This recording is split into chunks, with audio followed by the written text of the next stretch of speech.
guys, welcome back to my channel. If you're new, welcome to Kendia's World. As you can already tell by the title, we are doing a TED Talk. Today we're just going to talk about some things that I've been going through, just sit down and have a little chit chat. Please leave a like, comment down below what you guys think, and subscribe. Without further ado, let's get into this video.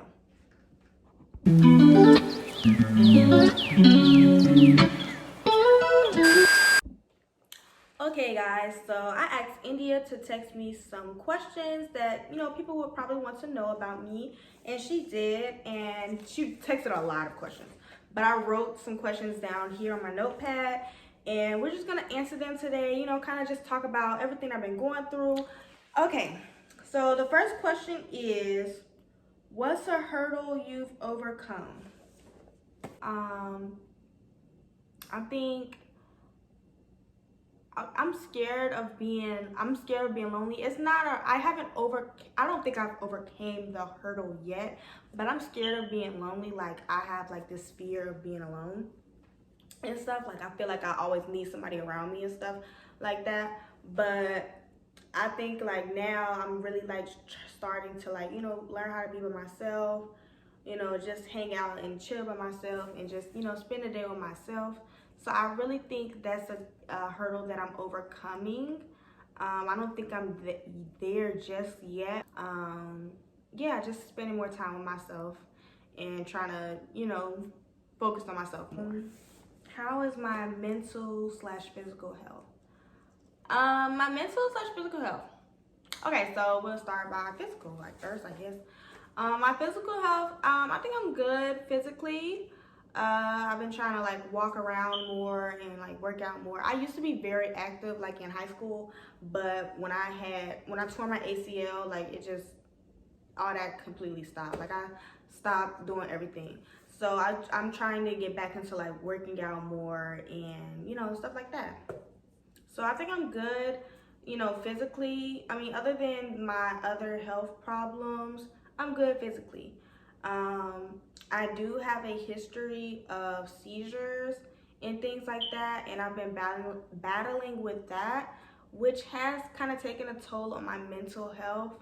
But my mental health really, it wasn't, all that good to begin with anyways, but I'll talk about that next. My mental health, I feel like my mental health probably went downhill. Not really downhill, but it kind of lowered. Like, I really never had a problem with my mental health until like, what was it, senior year of high school. I tore my ACL, and like my whole life, like all I've known was like, cheering and like, doing little sports and stuff. And when I did, like when I hurt my knee or whatever and I couldn't do anything, it just kind of made me realize that, I wasn't doing anything else. Like, my whole life was dedicated to sports. So once I hurt my knee, I really didn't know what to do. Like, I didn't know what to do. I didn't want to go to school no more. I didn't know what to do. I mean, I don't know if I was really liked, like, as like a cheerleader or whatever, or I don't think I was like, like I wasn't popular or anything. I didn't have much friends. I was cool with everybody, but I didn't have like people that I could trust, that I feel like I could trust on my side, I guess. Like, I had like school friends, but not anybody that I actually like talked to outside of school. So I could never really tell people what was actually going on. And it took a toll on my mental health because I didn't have nothing else to do. Like, literally my whole life was going to games, cheering, going to school, making good grades so I could cheer, So after that, I really had to like just find what it is, my niche, so that kind of took a toll on my mental health. And it's been going up, I went to therapy a couple months ago and stuff, and I'm thinking about going back. But yeah, I've been having like some medical issues. Like, I used to have epilepsy when I was younger.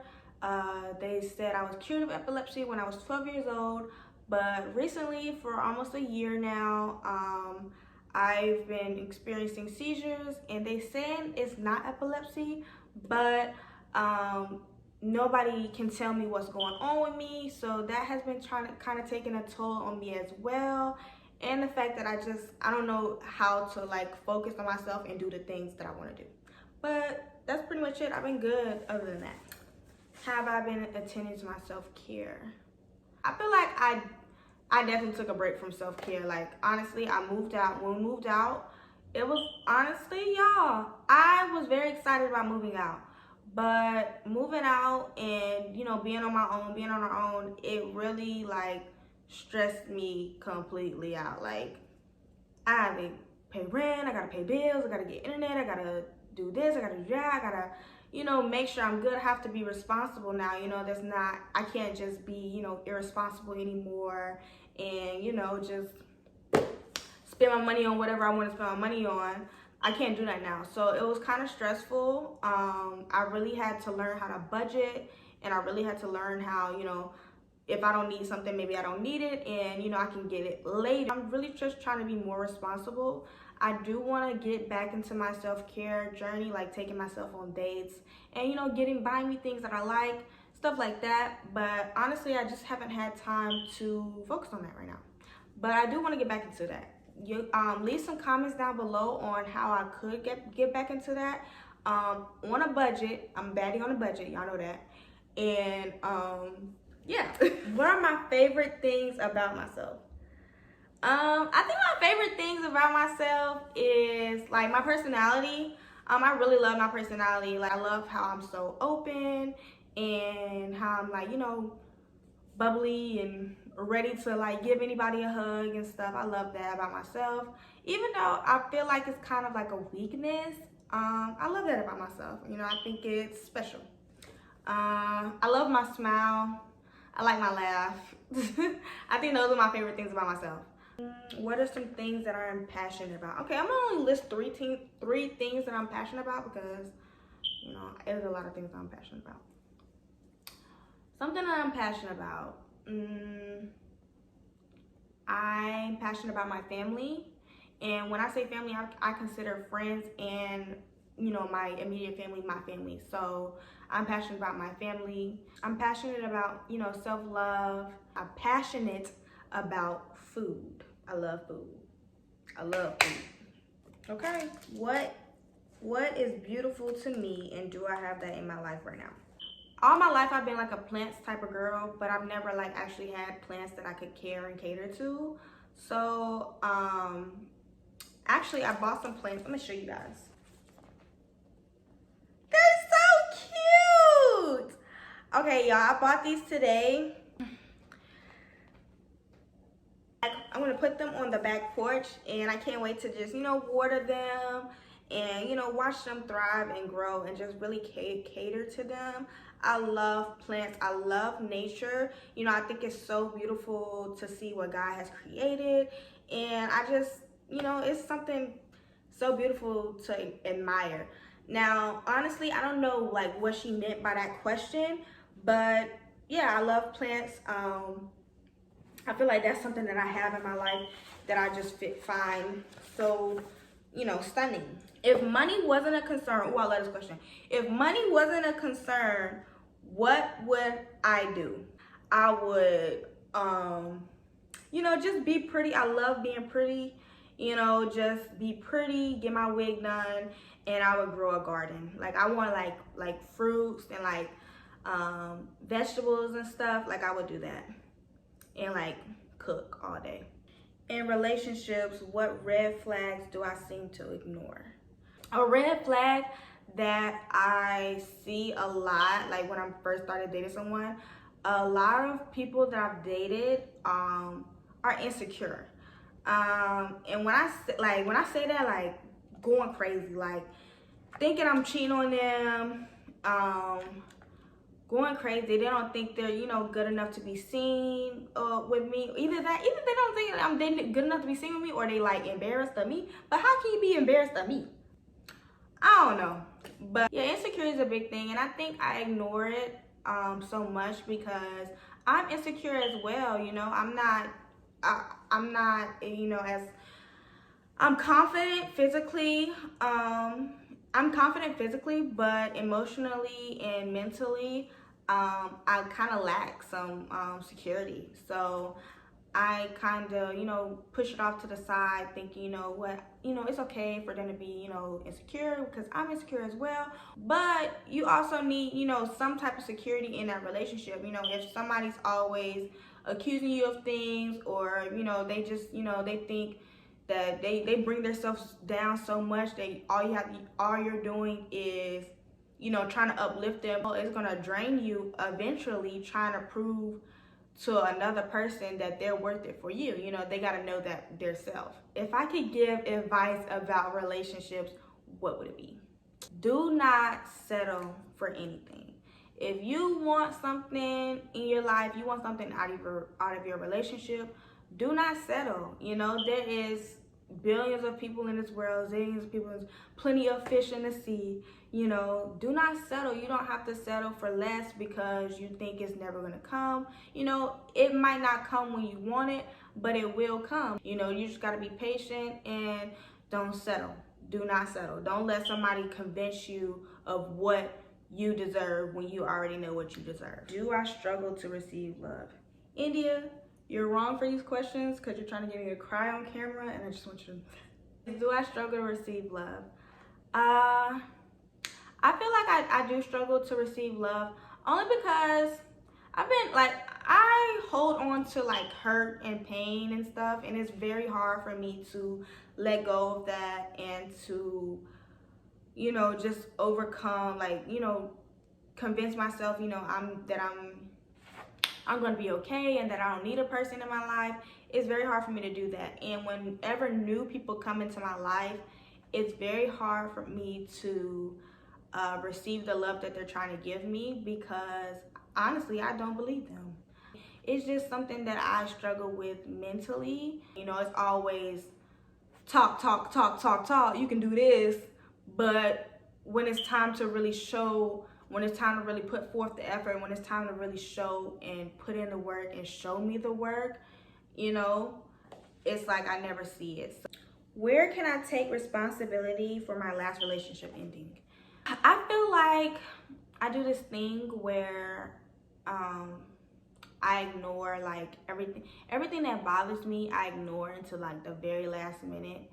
So once all of the things that is annoying me, or like I just don't like in a relationship, I just let it pile up until the very end, and then I try to put it all on that person at one time, and that comes off as me nagging, I guess.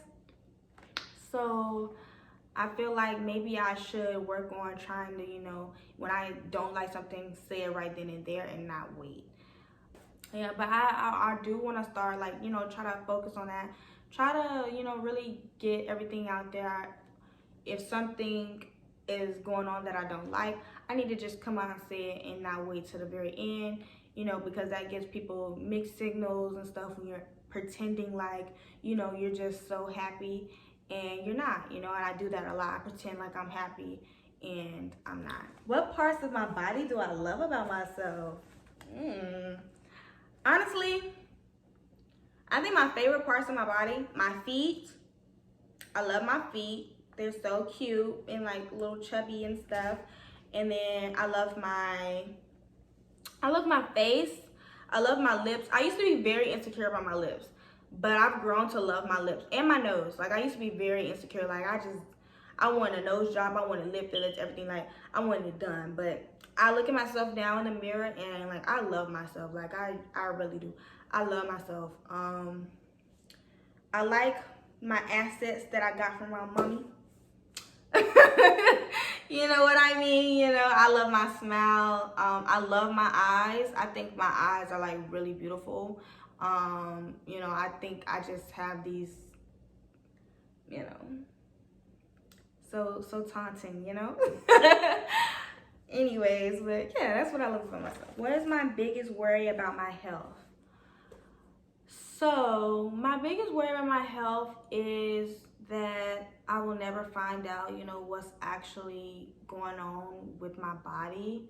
I've been to so many doctors, had so many hospital visits, all types of things, and I still don't know what is actually going on. Like, it's like nobody can help me, you know. I've been to therapy. I've had a heart monitor. I've been to a neurologist. They told me I don't have epilepsy twice. You know, I keep having seizures. I just don't know what it is. I think my biggest, I don't know, you know, the biggest worry is I don't know. You know, it could be something big. It could be something as simple as changing my diet, but I just feel like I would never know. So, yeah. When's the last time I felt in love with my body? I absolutely love my body. I feel like the only insecurity I really have, like, about my body is my butt. Because I just feel like my butt's not big, you know, like, I don't know. But people be like, oh, you have a nice body and stuff, but it's just like, I really think my butt could just be a little bit just plump, you know, just a little bit, like, come on. Anyways, but I love myself. Like, I'm in love with myself every day. I look in the mirror and I love myself, you know. There are some days, and I'm not saying that, you know, I love myself every day that I look in the mirror. No. I love myself, but, you know, and I know in my heart that I love myself, but I do have some days where I look in the mirror and I don't feel as beautiful as I could, you know, or I see some flaws that you know, but that's completely normal, you know, it's whatever, but I truly love myself. I love everything about me. Do I like who I've become and in what ways? I don't think I have become the person that I've wanted to become yet. I think I am definitely on that journey. I am on my way to being independent. I want to be independent, but, you know, I still want, like, love from other people. I still want somebody in my life, you know, to take care of me and stuff, you know, but I still want to know in my heart that I can do things without someone. I don't have to depend on anyone, and that, you know, I'm good alone. I am definitely on that journey, but I do not think I'm there quite yet. Do I feel like I have been taken for granted in my relationships? I feel like I have. If somebody would literally just come and like sit down and talk to me without, you know, putting like this image of me in their head, then, you know, people would really, like, you know, get to know me and understand me, and we can laugh, we can talk, we can hang out, you know. I'm always down for that, but I don't feel like the people that come into my life, I don't feel like they actually want to get to know me. Like, sometimes, well, most of the people, like, sometimes I feel like I'm just seen as, you know, somebody to just be by their side and, like, you know, be, I guess, like, you know, I feel like people only want me for, like, sexual purposes, especially, like, in relationships. And it kind of hurts my feelings because, you know, I actually want things in life. You know, I want a family, I want a husband, you know, I want those things in my life, and it feels like the only thing I get offered from relationships is sex. And people also feel like my standards are too high. I've been told my standards are high, my standards are unrealistic. And I'm gonna tell y'all now, your standards could never be unrealistic. Your standards are true. If you have a standard, stand on that. Because nobody else, the people that's telling you that your standards are unrealistic, they're standing on their standards. So for them to even say that, that's crazy, you know, that's whack. And people should want to learn you. People should want to earn your trust, earn your love, earn your body. So, you know, if you got standards, stand on that. Because I guarantee you, someday, somebody's gonna come along. Them standards ain't gonna be nothing to them. You know, they can do that. I'm sorry. Okay? My phone died. So, what's a positive thing that you can take from your last relationship? I had a lot of fun during my last relationship. I felt like we had a very good friendship, and, you know, I like that. You know, I want that. Like, I want that in a relationship. Like, I love when I can just, you know, feel like I'm around my best friend, you know, while in my relationship. Now, that was like, like, I had like a lot of fun. Like, that was the most fun I ever had, like, in my relationship, like, ever. Last question, guys. What have I been struggling to let go of from past relationships? I've been struggling to let go of, like, pain and hurt from past relationships. A lot of my relationships, I don't understand why they ended the way they did. Why I didn't understand why they ended the way they did. I feel completely fine now, why they ended the way they did, because, I do not want that in my life. Like, I look back now and I'm like, why was I crying over that dude? Or, why was I even like begging or cussing people out or doing extra stuff over a guy, and you didn't care about me, like how I care about myself. And I really don't want that. That was the last question. I want to thank you guys again for watching. Comment down below what you guys think. Comment down below some more questions, some more topics that we could discuss during my TED Talk. I really enjoy doing these videos with you guys. Don't forget to leave a like, comment, and subscribe. I love you guys. Bye.